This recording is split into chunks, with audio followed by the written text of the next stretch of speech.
What's up, y'all? In this video, we're going to be talking about innovative church growth strategies that actually work. Now, I'm personally really excited about this video because I'm going to walk you through a 7-part framework for church growth, and you're going to be able to identify exactly which stage of church growth you're in and identify exactly what you need to do in order to get to the next level. So stick with me all the way to the end. We're going to be walking through this. I'm super excited. I actually love this stuff. So let's dive into innovative church growth strategies that actually work right now.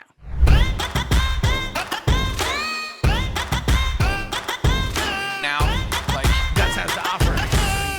All right, what's up, y'all? Welcome back to the channel. My name is Chris Abbott, but all my friends just call me Abbo. And if you're new to the channel, I actually created this channel in order to help with church growth strategies, social media tactics, and insanely practical resources that we can actually use to reach the next generation and ultimately make heaven crowded. So let's dive into the 7 stages of church growth. Okay, so the first stage is early struggle. Now, the good news about this stage is that you're building something, it's new, it's fresh, and it's exciting. And the bad news is that your church plant is new, fresh, and exciting. And if you don't get 2 things, it's probably not going to last very long, right? You're going to need more people and more money. At this stage, what you really need is a visitor system, right? Something that you can turn on that runs in the background automatically that's going to be bringing in new visitors every single Sunday. Sounds easy enough, right? But what types of visitor systems? My personal favorites are something that we teach inside of Churchville that we call a visitor growth engine, right? So this is kind of making sure that your website is showing up in the search engines, making sure that your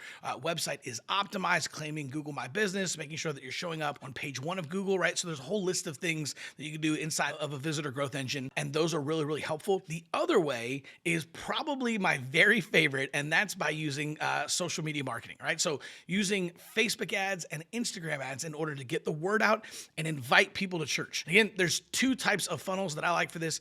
Number 1, are prayer ads, right? And this is where you're just creating a Facebook ad, asking people how you can pray for them, right? Running that into Messenger, right? Then sending them an audio prayer and inviting them to church, right? So I like this because it's like a ministry first approach, right? You're actually doing ministry first and then you're inviting people to church. The second way to do this is with a plan your visit funnel, right? So again, same thing, you're using Facebook and Instagram ads, right? But you're actually making a video of yourself inviting people out to church and then sending them to a page on your website. I recommend doing a plan your visit page, right? A place where people can sign up and actually schedule an appointment to visit your church on Sunday. That way you can have a friendly face waiting for them at the front door, right? It's like having a best friend waiting for you when you get there. That way they can show you around, help you get your kids checked into kids' church, maybe get you a free cup of coffee, give you a tour of the building, save seats for you in service, and even introduce you around to some key staff and leaders and make sure that they meet you as the pastor. All right, and the second stage is called fun. Now, fun is really cool, right? Once you get through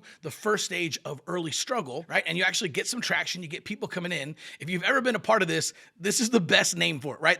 The stage really is called fun because like everything you do works. Every event that you have is just slammed. Every service that you have is like standing room only. Every sermon series that you do just kills it, right? Everything that you do and all your social media posts work, everything that you do, it's just fun. There's people everywhere, right? God's bringing in new families and fresh faces. There's kids running around, right? Like, man, you got new volunteers coming in. It's just a fun stage, right? And you're seeing explosive growth, right? Just, man, new families, fresh faces every single week. All right, now the good news in this stage is that everything's working, right? Like, man, you got through early struggle, right? You were able to figure out a way to get new people in the door, right? Giving's going up, right? So now you've got a little bit of budget to be able to hire some people. Maybe it's part-time staff, maybe it's a couple of full-timers, maybe be able to invest in some different ways of inviting people to church, like Facebook and Instagram ads or direct mail or invite cards or something like that, but it's working. Now, the bad news is you can't stay in fun forever, right? As you continue to grow, eventually you're going to need some structure, but you don't even think about that when you're in fun, right? You're like, oh no, we don't need this. Nobody needs job titles or an org chart. Are you kidding me? We're all just having fun. This is amazing. We all know about everybody. We're just one big happy family. Now, a great system to be able to put in place when you're in the fun stage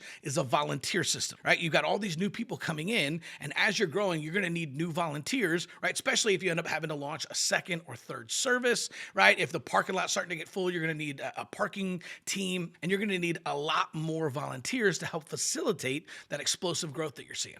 Okay, stage 3, Whitewater. Now, if you have ever been in Whitewater, you don't even need a description. You know exactly what I'm talking about right now, right? This happens to any organization, not just churches. What happens is after you've gone through early struggle, right, and then you rocketed through fun, right, all of a sudden you get to a point where the organization actually gets too big for you to just be able to know everybody's name, too big for you to be able to handle everything, make all the decisions, and you hit this really, really rocky patch, right? It's like whitewater rafting, right? You hit that whitewater, man, all of a sudden it's like, oh my gosh, like what's going on, right? Like, man, some key families that you love just left the church. Why? Like, man, they got offended and frustrated. Why? What happened? And then giving that was going up and up and up with all these new families, all of a sudden it's like kind of plateaued, or maybe it's dipping down and you're up and down and attendance is up and down, and what's going on, right? And things are now slipping through the cracks, right? Like you and your team are starting to drop balls and you don't know why. It's because your church has now grown to a point where it begs for structure, right? You actually need healthy church systems to facilitate the growth that you've been seeing up to this point. And here's the crazy thing, right? Les McCown talks about this in the book.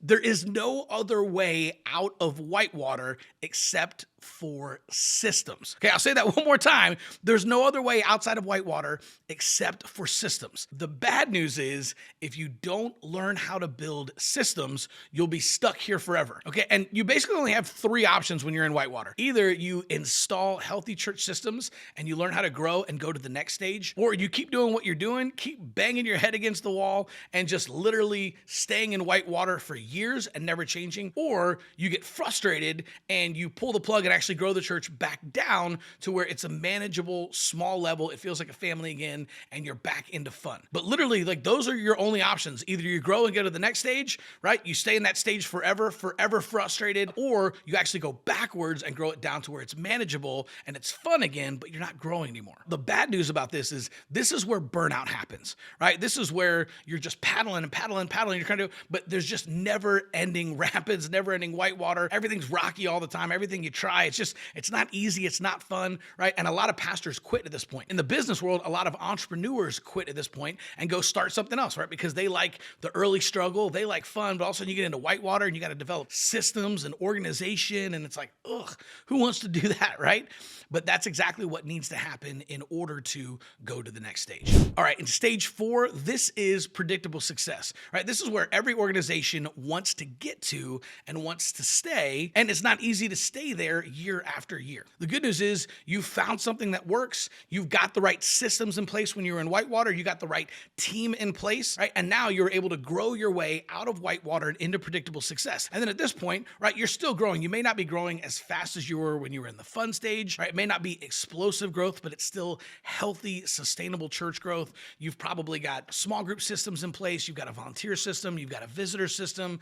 You might have something like a plan your visit system. You definitely have some type of connections or assimilation system, right, to bring people into the church. And you've probably got a good, healthy follow-up system as well, right? Because you got all those new people coming in the door and you got to get a way to get them back in the door, and an extended automated follow-up system is a great way to do that. The bad news about predictable success is that if you don't continue innovating, then you can actually slip out of predictable success, right, and actually start to decline. And this is actually really easy to do, right? Because here's what happens. In Whitewater, it was systems that got you out of Whitewater into predictable success. So you could reach more people, have a bigger impact in your city, right? Make heaven crowded. So what happens is the team members and staff members who are really good at building systems and operating within those systems end up getting promoted, right? And become like managers and pastors, maybe board members, and they're really, really good at systems. And that's what you needed in Whitewater, and it got you to predictable success. The trap of predictable success is that you start to rely too much on systems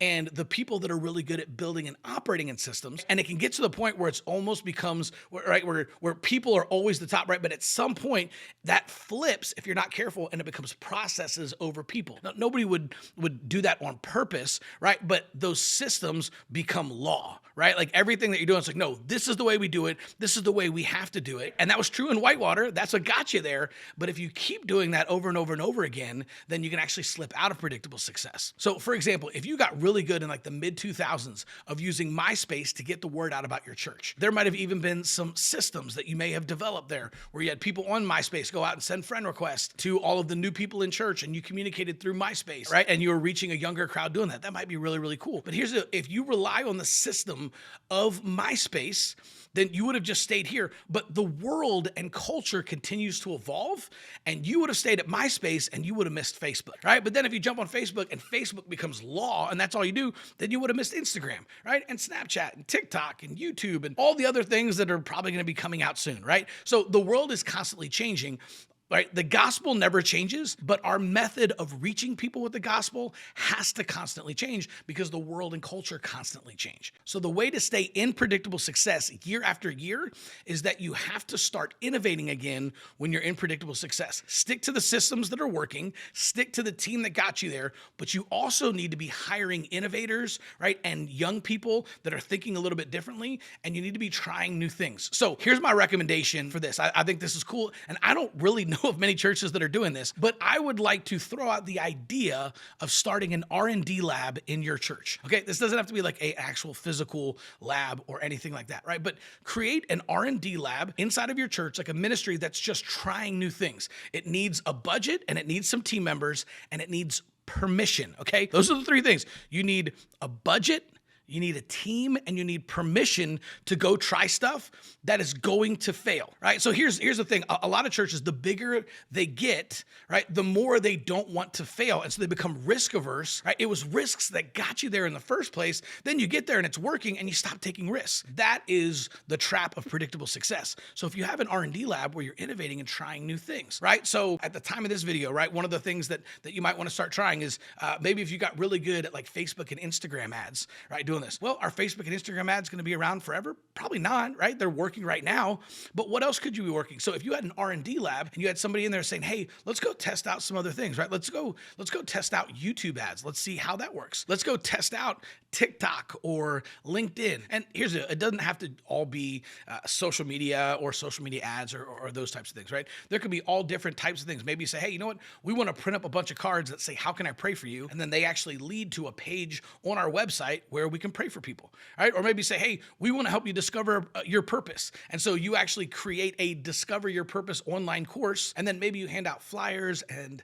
put up posters that advertise that free Discover Your Purpose course that people can go through, right? Again, this is where in R&D, you just start brainstorming, you try a bunch of things, and you have to have the permission to fail, right? That's the only way you're going to be able to figure out really, really good things. I know I used to do this at my own church when I was on staff, is I found when I first figured out like Facebook ads and Plan Your Visit that was working really well, I was like, okay, well, let's just try Instagram ads and let's see how do Instagram ads compare to Facebook ads, right? And then it's like, could Instagram ads only work really, really well? And sometimes they did, sometimes they didn't. Facebook was a little bit better. And then at one point it's like, okay, I'll just run Facebook and Instagram ads. Those are working really, really well. And then, I decided at one point, okay, let's see how YouTube ads do. So I turned off the Facebook and Instagram ads that were working like crazy. And I ran nothing but YouTube ads, right? Plan Your Visit YouTube ads running to a Plan Your Visit page on my website where people could sign up for Plan Your Visit. And for 2 months, all I did was YouTube ads so that I had 60 days worth of data and I could compare that, or when I was running Facebook and Instagram ads together, and I could compare that to the data of YouTube, right? So you're creating an R&D lab where you just have permission to try stuff that may not work out, right? People need the permission to fail. They need the budget to be able to do it with and try some things. And then you need to resource them correctly with the right team to be able to try some stuff. Okay, so before I get to my last few points, I actually put all of my best church growth strategies into a convenient PDF so that you can take a look and hopefully plug and play some of the ones that stick out to you and look like they'd be a good fit at your church. It's actually 101 church growth ideas you've probably never thought of. So you can go over to churchfuel.com/101 ideas and download that for free. So churchfuel.com/101 ideas, and you can download that PDF. Hopefully out of those 101 church growth ideas, there's a couple that you'll be able to use at your church to get a bunch more people on Sunday, increase your impact, and ultimately make heaven crowded.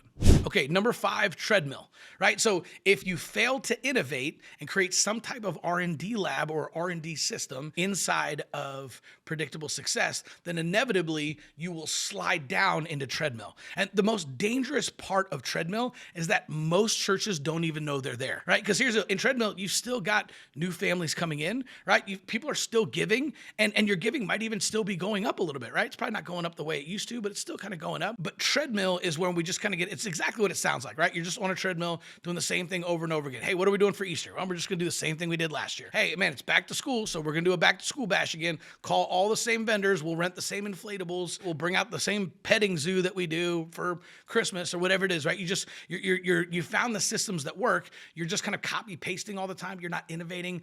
Things aren't fresh. They're not new. So here's the difference between that and Whitewater. In Whitewater, the danger is burnout. In treadmill, the danger is boredom, right? That sounds funny, but you're just doing the same things over and over again. The monotony of it can start to get really boring for people, right? And some people might start to look for another church or another place to work, right? You might start to lose some of your key staff members, right? They're just looking for like a new challenge, right? The good news is you found predictable success, you know what works, and you kept doing what worked. You just failed to innovate, so you slipped over into treadmill. The bad news about treadmill is it's really, really hard to recognize that you're even there. In fact, that's probably the hardest part of treadmill, is just for your church to even recognize that you're in treadmill, because it still looks and smells like predictable success, right? New people, new faces, people are joining the church. There's still growth, but you're actually on the decline and you don't even realize it yet. That's the biggest trap of treadmill. Some solutions to get out of treadmill and back into predictable success is you could bring in a secret shopper. You could actually pay a new visitor or a new family to come in and just kind of go through the entire experience of kids' church and checking their kids in and experience a service, that kind of stuff, right? And then sit down with them afterwards and ask them questions, maybe interview them, or even have them fill out a report on their experience, so you can find out, okay, from the outside looking in, what was it like? What things do we need to tweak, and how do we make this better? The answer to treadmill, in my opinion, right, is probably fresh eyes, right? An outside coach or consultant. You have to continue to innovate. If you're not exactly sure how to innovate, right, then you should probably do a little bit of research, right? Hopefully, and there's some videos on this channel that can help you with that. And you want to continue to go after the next generation and young families, right? And continue to tweak a lot of the systems and processes that you have. Maybe you have the right systems in place, but maybe they need to be tweaked a little bit, right, in order to keep up with technology, culture, right? You're seeing exactly what's happening in the world right now. All right, number 6, the big rut. Now, by the time you hit the big rut, there are problems. You still have a chance for your church to make it and get back into predictable success. But at this point, like, man, red lights are flashing, the alarms are going off. Like, this is no bueno. At this point, you probably declined at some point during treadmill. In the big rut, you probably plateaued at some point during treadmill. But by the time you make it to the big rut, your church is definitely declining, right? There's people are leaving the church, right? It just seems like there's more and more empty seats on Sunday morning.